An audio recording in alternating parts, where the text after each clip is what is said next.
Well, howdy folks, and welcome back to the channel. Today we will take a hard look at some of the tough questions PIs need to know the answers to. The answers to these questions at face value may seem fairly simple, but when you are getting started in the world of private investigations, every question in your mind can seem quite daunting, to be sure. The first question we will look at involves the legality of private investigators entering gated communities. King Mike, a great viewer here at the PI Guy, recently asked me, are private investigators allowed into gated apartments? The answer is going to be a bit tricky, so stick with me for a few moments. First, we need to know why the PI needs to be inside a gated community or apartment. For me, and this is just my personal opinion, this is not legal advice. If I am doing surveillance, I will rarely enter a gated community to set up stationary surveillance if the gate is locked. Most of these communities have timers on that front gate where it closes at night, then is open in the morning. For those hours it is closed, you must have a passcode, electronic badge, key, or some other means of security to get past it.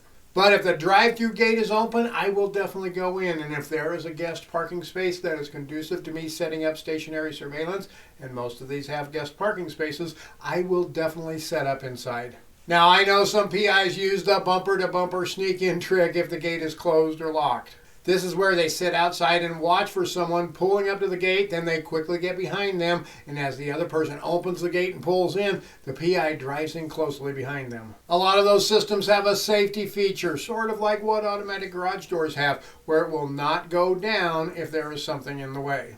Exploiting this safety feature is one way to get in, but I never do this. I have also heard of PIs trying to do this and then being confronted by the person they tailgated to get into the complex, or worse yet, they were confronted with on-site security. There is nothing worse than having a security guard take notice of you during surveillance, as they will be ever diligent watching for you and ready to intervene the moment you get close. And you know what? That is their job. They don't know what you're doing, and quite frankly, they don't care about you getting your job done. They care about doing their job, and that is providing security for the residents of the community. In the event I cannot go inside and set up stationary surveillance, I just find an inconspicuous place outside where I can watch the main exit for my subject. Sometimes you just have to do the best you can do. But I will go in on foot surveillance if possible and check for vehicles associated with my subject. I also want to find the exact location of my subject's apartment or unit, and I want to see if there are other avenues of exit he may take when he leaves. Having this intel allows me to see if I can find a surveillance position outside of the gated area where I can watch the resident's front door or exit area or the subject vehicle or both. And if necessary, if there is a closer exit to the subject car than the main exit, I may decide to sit there to watch for him to leave the area. Now, when I go on foot surveillance, there is usually a walking path or entry right by the front gate, as well by all other gates.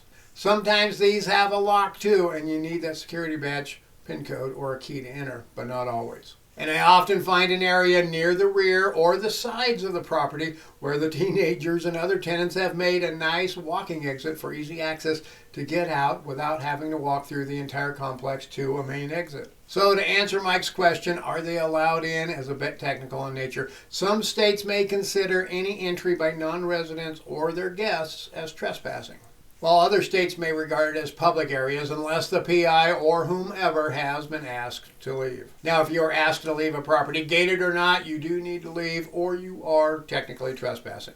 VK asked me this question: do you use your hourly rate with the insurance providers or do they give you a set rate?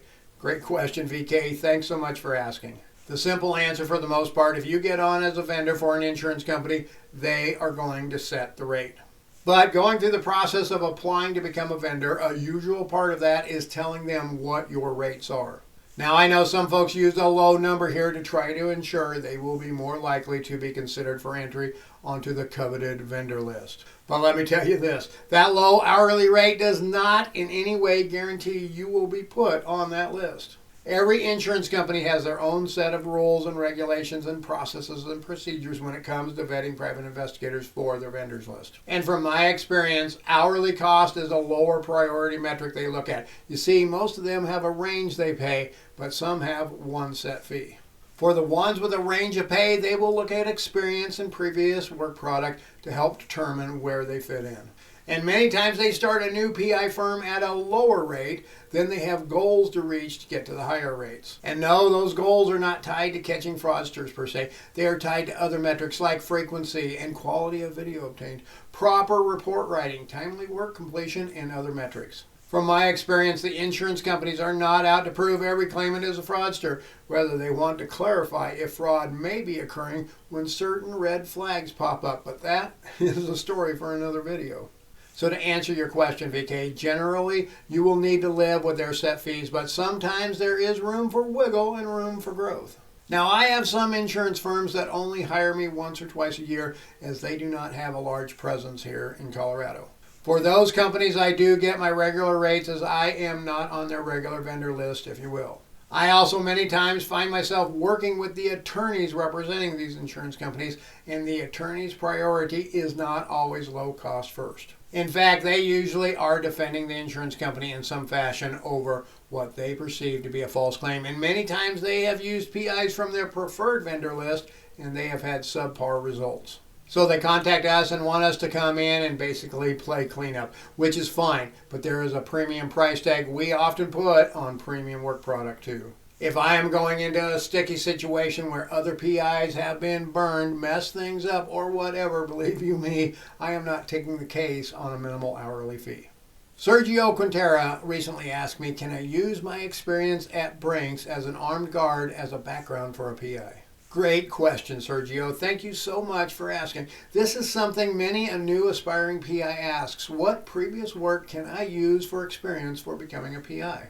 Well, first off, it is going to be state dependent to be sure. Every state that has a PI licensing, and the vast majority do, have different set rules and regulations and requirements to becoming a licensed private investigator. Now, a while back, I made this list and compiled it in a PDF file that lists all 50 states and if they have PI licensing or not, and it has a link to each state where you can get more information on becoming a PI in that state.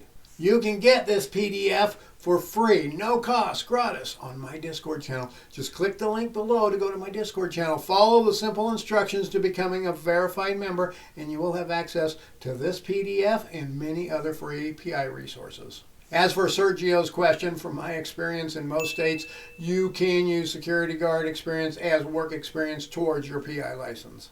Generally, most states count experience in the security field, process serving profession, paralegal and legal assistant and other legal experiences, plus police and military towards your experience requirements when applying for your PI license.